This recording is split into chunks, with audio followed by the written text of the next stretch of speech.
Karitas med nami. Že 30 let. Vsak dober človek iz svojega srca prinaša dobro.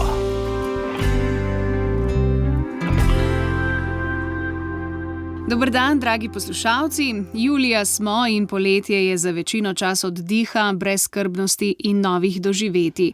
A to žal ne velja za vse otroke, mladostnike in družine. In zato v mreži Karitas že vrsto let pripravljajo letovanja, ki marsikomu polepšajo poletje in ustvarijo spomine za vse življenje. O tem se bomo pogovarjali danes z našo gostjo Heleno Zevnik Rozman, sodelavko slovenske Karitas. Helena, dobrodošla. Dober dan, lep pozdrav. Ja, nekako v 3 kategorije take splošne bi lahko popredalčkali letovanja Karitas, se pravi za otroke, počitnice biserov, za družine pa še različni mladinski tabor. Jaz sem še kaj pozabila. A seveda imamo tudi letovanje za starejše, ki pa sicer ne poteka v juliju in avgustu, ampak ponavadi v maju, začetku junija in septembra, deloma tudi v oktobru. Če govorimo o otrocih v družinah v stiski, si marsikdo težko predstavlja njihove razmere, v katerih živijo. S kakšnimi zgodbami se srečujete? Ja, otroci, ki so vključeni na letovanja ali tudi družine, ki so vključene na naša letovanja, imajo zelo različne vzroke, zakaj jih povabimo, vključimo v te naše programe. Mogoče se najprej vsak pomisli na materialno stisko in zaradi te materialne stiske težko odidejo na plačljive počitnice in tako naprej. Ampak vseeno so vzroki, posebno še pri otrocih, lahko tudi širši. Govorimo tudi o otrocih, kjer mogoče starši težko dobijo prosto, ker imajo tako delo. Drugi razlog so včasih tudi kakšne bolezni v družini, kjer starši zaradi tega ne morejo iti na dopust. Včasih dobimo tudi otroke z kakšnih kmetij, kjer je nemogoče vzeti prosto čez poletje. Otroke, kjer je v ozadju kakšna smrt, tragična izkušnja v družini, ločitev, ki ponavadi zelo prizadene te otroke, in je tak odmik iz tega bolečega okolja lahko tudi za te otroke zelo dragocen. Imamo pa tudi kar nekaj takih otrok, kjer imajo težave z raznimi motnjami, recimo, Aspergerjev sindrom, ADHD, in je včasih tudi odmik takega otroka za te starše mogoče tudi počitek v tem tednu. Kdo pa potem skrbi za vse, ki se odločijo za vaša letovanja? Kako je program pravzaprav sestavljen? Kdo ga drži gor? Ja, tako je, ne. Ta program se začenja že pripravljati v začetku leta. Ponavadi imamo več faz, ne. Prva faza je predvsem pri letovanju otrok, kjer sodeluje več kot 100 prostovoljcev, mladih prostovoljcev, da začnemo v januarju, februarju, marcu in aprilu z usposabljanji za te mlade prostovoljce, da jih nekako pripravimo, da se povežejo med seboj, da se spoznajo in tako naprej. V mesecu aprilu, maju poteka preko župnijskih Karitas nekako poizvedovanje ali pa prijava na ta letovanja in v naši mreži 250 župnijskih Karitas potem predlagajo škofijskim Karitas družine ali pa otroke, ki bi jih radi vključili na taka letovanja. Tako da ta proces poteka v bistvu kar vse te mesece, ne. Kakšen je sam program, recimo potek? Verjetno ni to, da pride družina na letovanje in potem starši porinejo otroke k animatorjem, ampak je to neka skupnostna gradnja odnosov. Tako. Naše letovanje družin, ki je edino v Sloveniji, da pač pripravljamo letovanje za družine, ima res nek svoj program.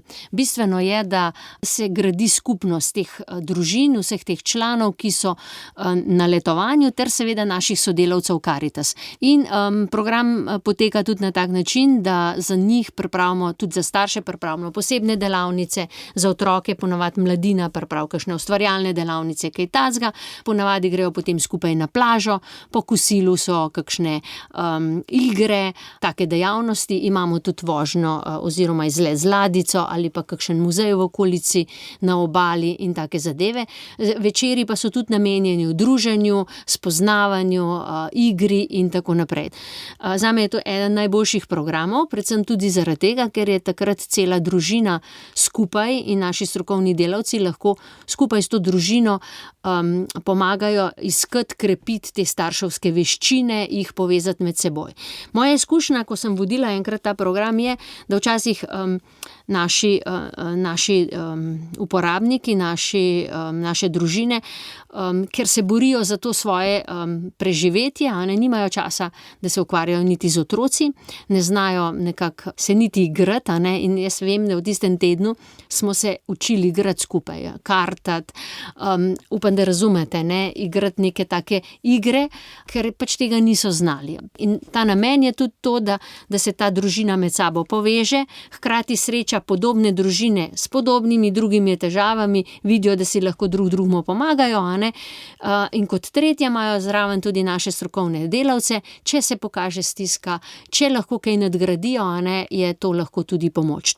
In kakšni so pa morda največji izzivi pri organizaciji teh letovanj? Saj veste, vedno se dogajajo kakšni taki izzivi, recimo sedaj sem odgovorna za letovanje otrok in ko sestaviš teden, ko zbereš vse otroke, pa nekdo zboli, pa je odpoved, pa iščem druge, pa zopet sestavljam.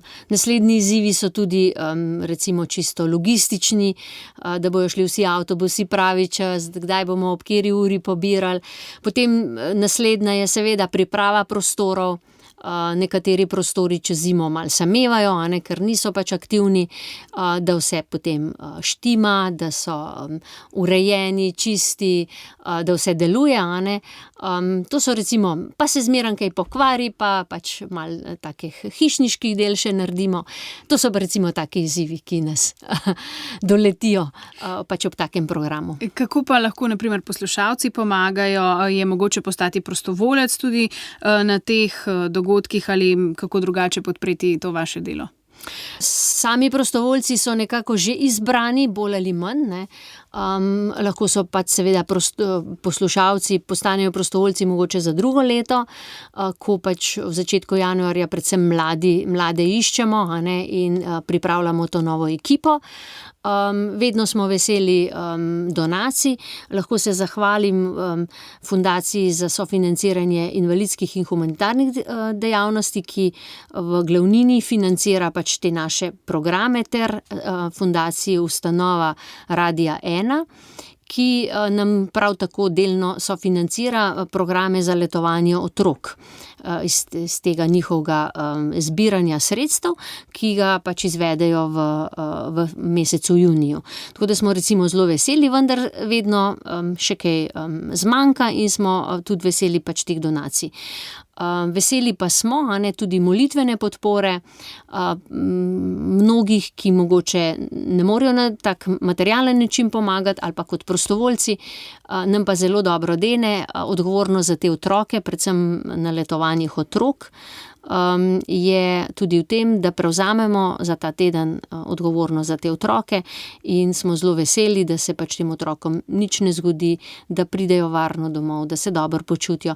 In zato rabimo tudi molitev in naše angele varuhe, da lahko res sproščeno in s polno odgovornostjo to izpeljemo. Helena Zevnik Rozman, najlepša hvala za obisk, za ves ta oris in za vse delo, ki ga opravljate skupaj s sodelavci v mreži Karitas. Hvala tudi vam, in vas tudi povabim, da se nam pridružite na kakšnem od teh taborov in v živo spoznate, kaj počnemo.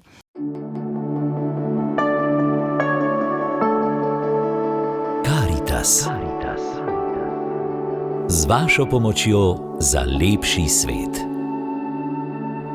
Na škofijsko Karitas Koper se je obrnila mati z otrokom, ki prejema družinsko pokojnino po pokojnem očetu.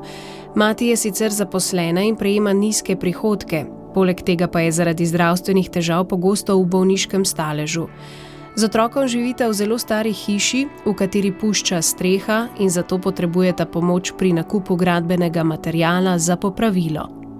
Pomoč lahko nakažete na tekoči račun Slovenske Karitas, Kristanova ulica 1, 1000 Ljubljana, namen zaupanje. Pomagate lahko tudi s poslanim SMS sporočilom z besedo upanje 5 ali upanje 10 na telefonsko številko 1919 in prispevate 5 oziroma 10 evrov. Za vsak dar v imenu Slovenske Karitas hvala.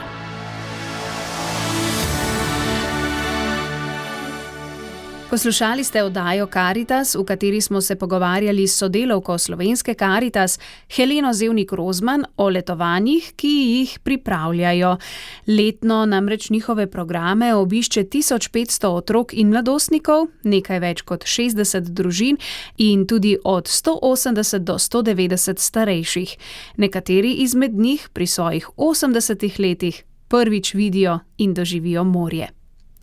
To je bilo za danes vse, spoštovani poslušalci. Naslednjič se družimo že v avgustu. Do takrat pa vas lepo pozdravljam, Maja Morela-Čuk. Karitas med nami. Že 30 let.